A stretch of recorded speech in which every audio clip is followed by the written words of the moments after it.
Muy buenas tardes a todos y bienvenidos una semana más a Ventana Cultural. Seguimos con invitados del mundo de la cultura y hoy tenemos el placer de tener con nosotros a un filósofo, a Sebastián Gámez. Muy buenas tardes, Sebastián. Buenas tardes, Sumaya. Gracias por tu invitación. Gracias a ti por aceptar y venir a compartir con nosotros a ver lo que vamos a ver, porque filósofo, licenciado en filosofía y doctor, ¿no? Sí. Y profesor, jefe de departamento, vocal de la Asociación de Filosofía de Andalucía. Sí. ¿Y qué más? ¿Qué más? Porque son muchas cosas, si voy a leer aquel currículum no terminamos.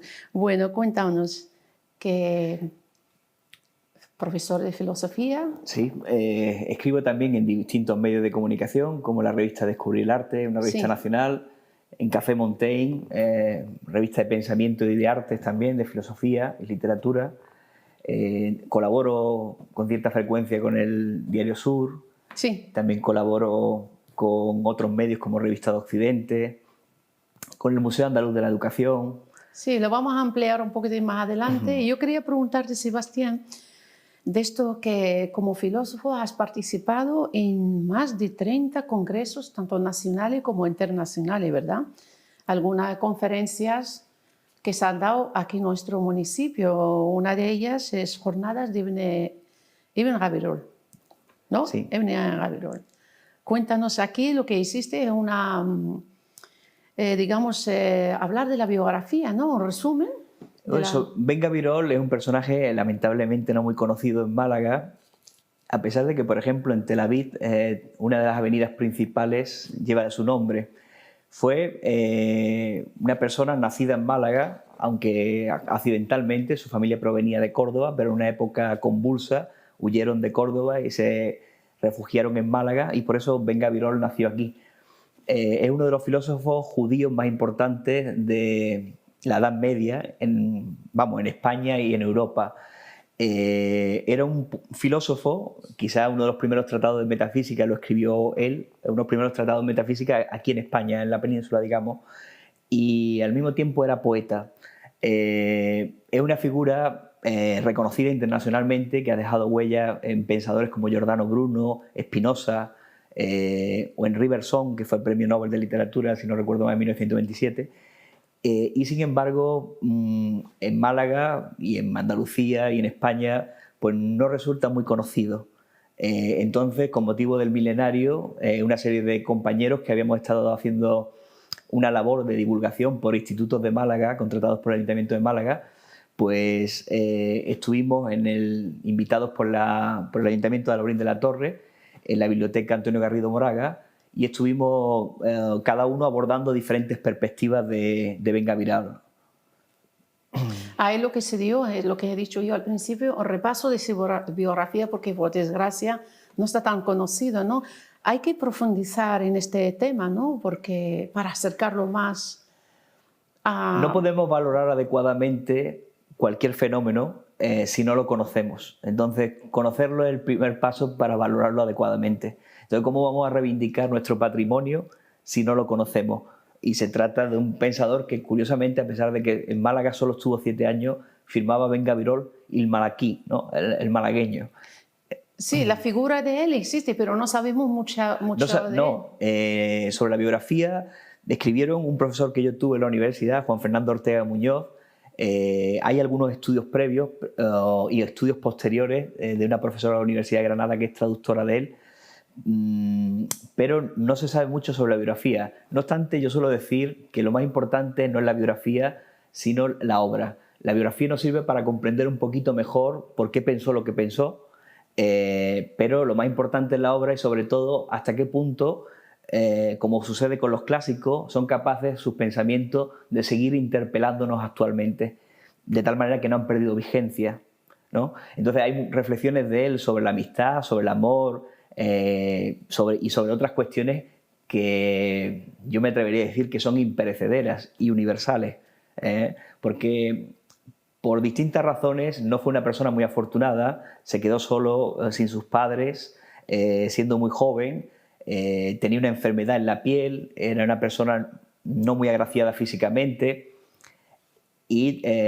por lo visto no tenía un trato fácil. Y sin embargo, recuerdo, por ejemplo, ahora mismo un poema que tiene sobre el amor, sobre la amistad, perdón, y es un poema cuyo mensaje yo creo que es universal, porque a pesar de que un amigo, digamos, que le falta el respeto, él viene a decir que, que él va a recordarlo con la gratitud por la que lo conoció y por lo que mantuvo, la relación que mantuvo, que no va a prevalecer el rencor ni el resentimiento, sino la gratitud. Sí, que debido a lo que yo quizás dice, por su aspecto y esto querían como burlas, ¿no? Las burlas esa y él le contestó con amor, en vez de rencor y Sí, tal, le sí, contestó sí, gran figura y gran pensador, ¿no? sí. Bueno, otra de la conferencia, yo voy un poquitín más porque Sí. tienes muchísimas cosas que contarnos, a ver si podemos dar Sí. con por lo menos la mitad, ¿no? Una de las conferencias que se ha hecho aquí en nuestro municipio, Sí, que hace poco es de Picasso, otro genio. sí, De hecho, el título era Genio Universal. sí, Otro pintor, sí. un artista. Ahí te tocó analizar también, este es otro pensador, ¿no? Picasso es otro pensador, ¿no? Pero te tocó analizar el arte de Picasso, ¿no? Sí. Cuéntanos. Bueno, estamos en el cincuentenario de la muerte de Picasso, muere en 1973, el 8 de abril de 1973, y en 2023, por tanto, celebramos el medio siglo de su muerte. Bueno, ahora mismo yo creo que en Málaga creo que hay 7 exposiciones sobre Picasso. Es la figura nacida en Málaga más universal, pero seguramente también el artista, ya no español, sino más universal del siglo XX. Bueno, hay mucho desconocimiento porque gran parte del público desconoce, por ejemplo, que además de pintor fue también un extraordinario escultor que revolucionó la escultura. Para decirlo de manera resumida, hay 3 aportaciones con las que Picasso innova y transforma el arte. La primera es el cubismo. Hacia 1907 pinta La señorita de Aviñón con un trabajo previo enorme porque se conservan como unos 15 cuadernos con cientos y cientos de bocetos y de ensayos. Era un trabajador infatigable. Y entonces crea el cubismo por primera vez, casi a la par que George Braque, su amigo, que consiste en aplicar múltiples perspectivas simultáneas sobre un mismo fenómeno. Pensemos, por ejemplo, en los rostros que aparecen en La señorita de Aviñón. Está bien o conviene saber que eso no sale de la noche a la mañana y que él era un gran experimentador y estaba pues fusionando al mismo tiempo pues a Cézanne con el Greco, la escultura ibérica, a Matisse, al que le está replicando, a Ingres, etc. Entonces, Picasso mantiene un diálogo con gran parte de la tradición, no solo occidental, sino también la pintura y el arte en general en África, en Asia y en otros continentes. Por eso hablaba de genio universal en ese sentido, porque él se nutre de manera universal e influye de manera universal, como hay ahora mismo una exposición en el Museo Picasso Málaga, que también cumple 20 años, y que es los ecos de Picasso y es su influencia sobre otros artistas, que es algo también universal. El segundo, unos años después, la segunda gran aportación de Picasso es el ensamblaje, de la cual deriva una corriente que se denomina constructivismo, que en Rusia tuvo una gran influencia, pero que también es universal. Algunos de los escultores más importantes del mundo, como Richard Serra, vivo, pues siguen los caminos que abrió Picasso cuando por primera vez no esculpió tallando o modelando, como había sido propio durante toda la tradición del arte, sino que en 1912 él crea una guitarra ensamblando piececitas. Y es la primera obra creada con ensamblaje. Se encuentra en el MoMA de Nueva York. Y la tercera gran aportación de él, que transforma las artes, es el collage, que está relacionada con el ensamblaje. Esas son sus 3 principales aportaciones a la historia del arte. Ahí vemos la guitarra de Picasso, ¿no? La que se encuentra en el MoMA. Pero bueno, habría tantas cosas que decir de Picasso. De Picasso que sí, no terminamos, ¿no? Necesitamos 2 horas, sí, ¿no? Hablando del collage, que me ha venido una pregunta que se hizo el día que hiciste esta conferencia. Alguien preguntó quién es el creador del collage. ¿Picasso o era Juan Gris. Jacques, creo que es Jacques. George Braque. Bueno, los dos, Hay una duda sí, entre uno y otro, ¿verdad? pero más o menos hay un consenso por parte de la crítica y los estudiosos de que Picasso es, digamos, el que se lleva el gato al agua en este sentido de hacer el collage, el primer collage. El primer collage, yo creo, Naturaleza muerta con silla de rejilla, si no recuerdo mal el título, en 1912, lo hace él. Lo que es cierto es que él está trabajando junto con un amigo suyo, que es otro artista genial, George Braque, ese es el collage, y si Picasso tal vez no hubiera existido, tal vez Braque lo hubiera creado.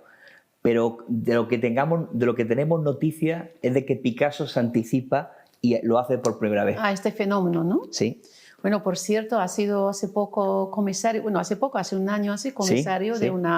también de las maravillas exposiciones en Málaga del Sí. artista, creo que se llama Cristóbal Toral, ¿verdad?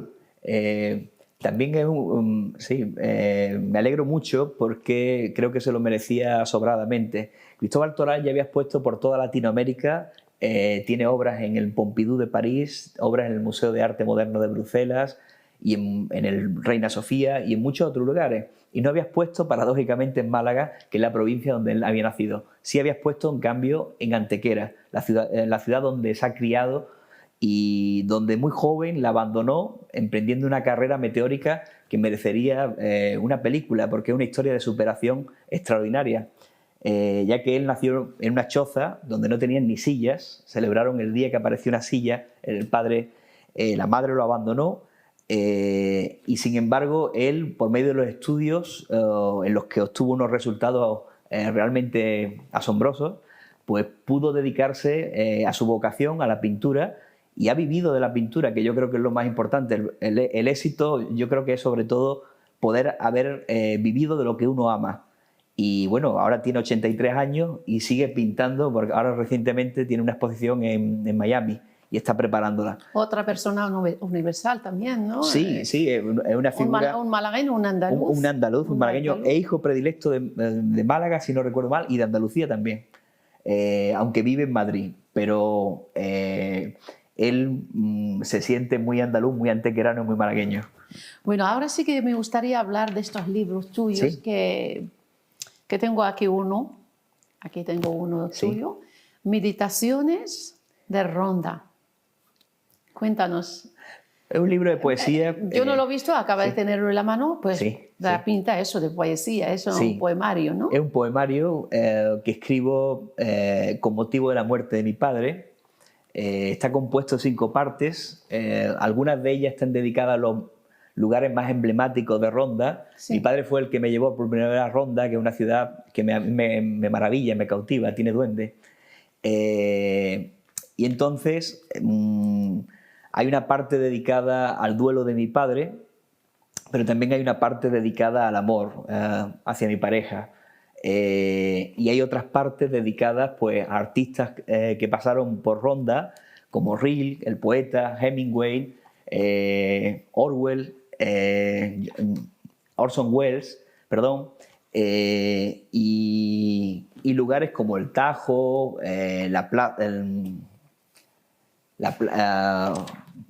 Peinado, el Pintor. Entonces es un poemario que el hilo conductor es Ronda, pero que aparece sobre todo por la necesidad que tengo de seguir hablando con mi padre una vez que él ha fallecido. Y como me parece que inseparable de la percepción de la muerte es la percepción del amor, porque el amor no sería lo que es sin tener en el horizonte la muerte. Aparecen fotografías... Aquí vemos una foto ahí. Sí, son fotografías mías que afortunadamente el editor de Anáfora aceptó mi propuesta e incluimos unas cuantas fotografías mías porque habitualmente suelo ir a Ronda. Ahí vemos más fotos aquí, que veo que la inspiración se ha creado ahí en Ronda. Aquí tenemos otro lugar, ¿no? Sí. Otro lugar de Ronda, ¿no? Sí. El Tajo. Es un lugar inspirador, cautivador, con duende, ¿no? Bueno, pues ya que hemos visto que aquí tienes poemas y de Ronda, que este maravilloso rincón, ¿no? Sí. Que tiene su encanto también. Tienes otro libro, que ese sí que pesa mucho, Sí. Conocerte a través del arte. Sí. Cuéntanos. Pues mi primer editor de Madrid, Ilus Book, me encargó un libro y me dio libertad. Me hizo una edición muy bonita, como podéis ver. Y entonces yo he querido... Es un libro de arte, pero es un libro al mismo tiempo de filosofía y de antropología. Sí. Porque en la tradición filosófica no se ha reivindicado apenas el arte como forma de conocimiento. Y yo lo que hago es tratar... Ahí están Aquí vemos algunas fotos. Sí, los fusilamientos de Maximiliano inspirados en Goya, de Manet, que es un cuadro que Manet vio en el Prado y le impresionó, aunque el pintor que más le impresionó fue Velázquez. Está muy bien ilustrado, como se puede ver, y en el libro, a través de 12 capítulos dedicados a artistas que admiro y obras que he frecuentado, Bruegel, Velázquez, Goya, Leonardo... Aquí vemos otra. Sí, Bruegel. Lo que trato es de argumentar por qué el arte puede concebirse como una forma de conocimiento simbólico de la condición humana. A través del arte nos vemos como si fuera un espejo, pero no nos devuelve una imagen como la de espejo, sino que nos devuelve una imagen transformada a través de la cual nosotros podemos conocernos mejor de lo que lo hacemos habitualmente. Y nos sirve ya sea como modelo de comportamiento cuando se trata de algo idealizado, como también cuando se trata, como acabamos de ver antes con Bruegel o con Goya, algo más deforme para ejercer una crítica sobre la condición humana, sobre nuestras conductas, ¿no? Conocerte a través del arte es un tomo, un libro grandísimo, no es como el poemario. Sí. ¿Cuánto tiempo estuviste recopilando y escribiendo este...?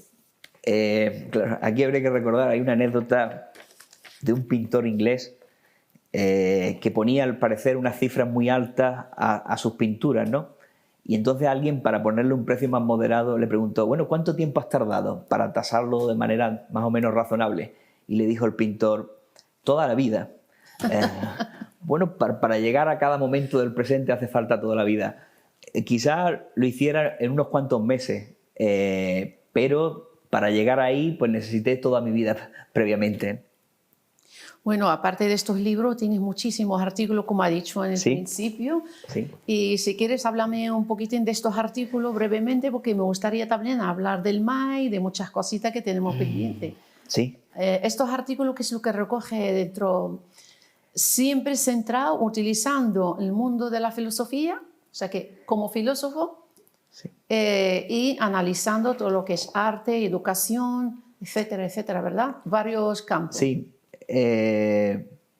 Sí, los artículos son muy circunstanciales, aprovechando pues alguna fecha o alguna celebración, algún motivo, alguna despedida, pues procuro escribir un artículo en algún medio para conmemorar o celebrar o para participar del debate público, ¿no? Entonces, son diferentes los campos sobre los que he escrito, ¿no?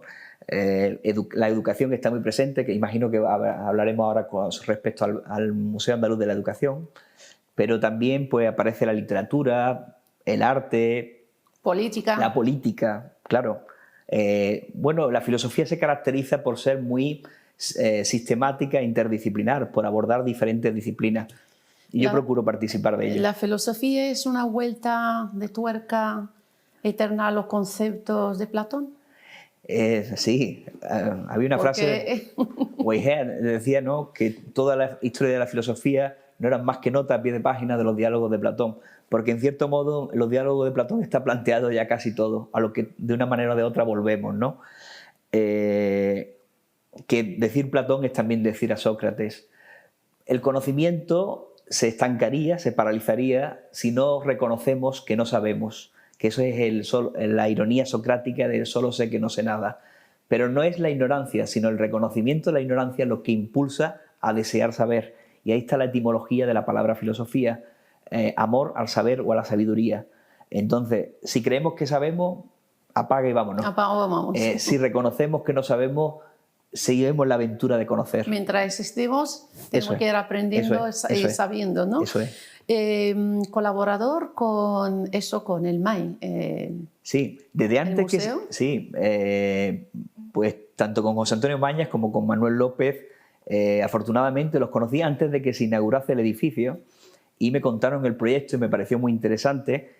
Y bueno, en la página web y en algunos medios se publicaron algunos artículos sobre educación o difundiendo algunos proyectos del MAE. Y posteriormente, a lo largo de estos años, desde que está inaugurado, recuerdo que lo último que he publicado fue hace una semana aproximadamente sobre Santiago Ramón y Cajal, que es el científico más destacado de la historia de España, y que el MAE había ofrecido algunas herramientas para una exposición que actualmente se encuentra en la Universidad de Málaga. Que tiene que ver con la educación.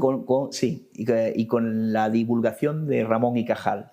Y bueno, sí, he colaborado con artículos sobre educación o sobre profesores, educadores, científicos que están de un modo u otro relacionados con la educación. Hablando de educación, actualmente los estudiantes de filosofía podemos decir que son auténticos héroes, ¿no? Porque son personajes que siguen su vocación alejados del mundo, digamos, del mercado de trabajo, que le da, sinceramente, le da la espalda, ¿no? ¿Qué consejos le darías tú a estos estudiantes para seguir con su carrera? No me gusta mucho lo de dar consejos, pero sí creo que lo más importante, si una persona siente vocación hacia algo, creo que no hará nada mejor que seguir esa vocación. Porque se va a sentir mejor, porque va a vivir más plenamente y porque el mercado laboral, aunque hay que tenerlo en cuenta, no es lo más importante ni la última palabra.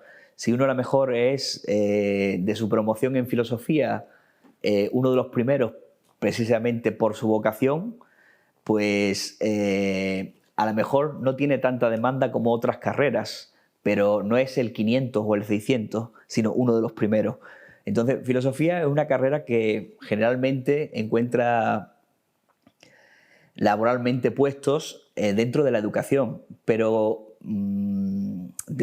desde hace muchos años el filósofo puede trabajar en muchas cosas, porque la formación que recibimos es de lógica, es de ética, es de política, es de antropología y nos podemos adaptar a distintos puestos del mercado laboral. ¿Hay despreocupación por esta carrera? Hay despreocupación en general por las humanidades, ¿no? No solo por la filosofía, sino historia del arte, bellas artes, filología. Desde hace bastante tiempo las ciencias naturales gozan de mucho prestigio frente a las ciencias sociales humanas, pero de hecho lamentablemente se separaron cuando a principios de siglo, si pensamos en alguna de las figuras más extraordinarias como Albert Einstein o Max Planck o Bertrand Russell, eran hombres de ciencias y de letras, de la llamada antigua República de las Letras y de la Ciencia. Para mí ese es el ideal que deberíamos seguir cultivando. Lamentablemente se puso de moda las denominadas dos culturas, como si estuvieran separadas. Yo creo que si somos serios y consecuentes debemos vincularlas porque el beneficio será para los seres humanos y para la sociedad. Hemos dicho que tú participas como filósofo en muchísimos campos, ¿no? Permíteme, sí, Sumaya, solo un apunte. Sí.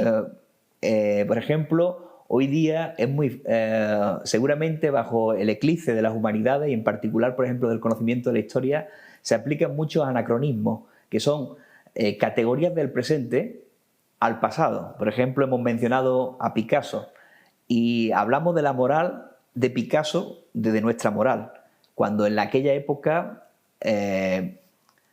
no existía esa moral. Por supuesto que ante la ley debemos ser todos iguales. Pero si uno conoce la historia, se da cuenta de que aplicar categorías del presente al pasado es un error. Concretamente se llama anacronismo. Y eso está conduciendo a muchos errores que estamos teniendo en el presente. Y por otra parte olvidamos, porque creemos erróneamente, que el presente es como el progreso, la culminación de la historia. lo puede ser en algunos lugares del mundo y en determinadas conductas o comportamientos, costumbres o valores, pero no en todos. Entonces, si nosotros no conocemos la historia, no conocemos, para decir el tópico, de dónde venimos, qué somos, ni a dónde vamos. Y eso afecta a nuestras decisiones del presente, afecta a nuestros juicios y nos afecta de muchas maneras. Yo creo que hoy día podríamos analizar muchos fenómenos bajo este desconocimiento profundo de la historia. Que la historia no es solo lo que fue, sino lo que continúa pasando por lo que fue. Y como lo ignoramos, desconocemos qué es lo que sigue pasando, que lo tenemos en forma de prejuicio sobre nosotros, ¿no? Te sigo en esta línea. Yo quiero preguntarte qué son las preguntas que se han hecho, o sea, cuestionando los grandes filósofos. Bueno, la filosofía también se puede entender como el arte de saber preguntar, porque la estructura del lenguaje es pregunta-respuesta.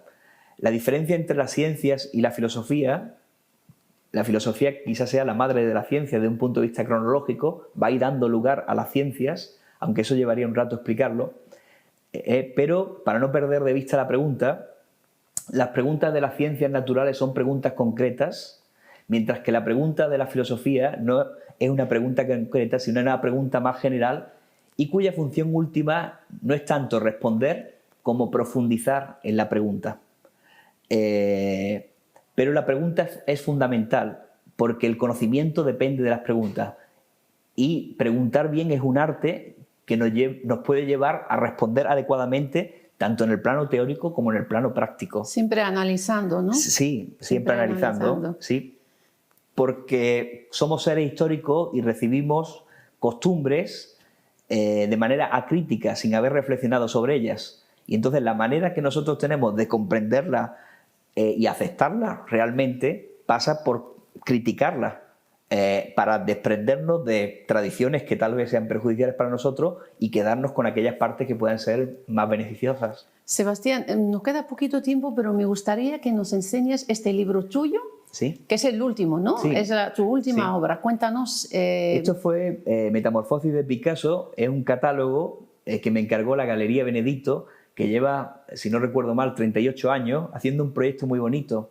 porque le encarga a un escritor que haga una larga introducción sobre un tema que se ha acordado previamente. En este caso, como estábamos en el 50º de Picasso pues, y la galería está como a unos cientos de metros de donde nació Picasso, pues elegimos Picasso, Metamorfosis de Picasso. Y entonces yo me encargué de hacer una introducción y lo que hacen es pedirle a los... Son catálogos, ¿no? Es un catálogo y lo que hacen es pedirle a los artistas de la galería, en este caso 18 artistas, que hagan creaciones inspiradas en Picasso. Y con ello se monta una exposición y se publica el catálogo. Actualmente se encuentra en la exposición en la Galería Benedicto, la pueden visitar, y este es el catálogo que recoge la introducción. Habrá que ir a visitarlo porque sí. Nos queda poquito, estamos sí. ya en la recta final, sí. Tenemos que cortar ya. Muchísimas gracias, Sebastián, gracias. por estar con nosotros. Hablaremos en otra ocasión cuando siempre te apetezca. Seguiremos hablando de este libro y de más obras que saldrán en más conferencias. Gracias por estar con nosotros. Muchas gracias. Hasta aquí el programa de hoy. Nos vamos y os esperamos la semana que viene aquí en Ventana Cultural de Torrevisión.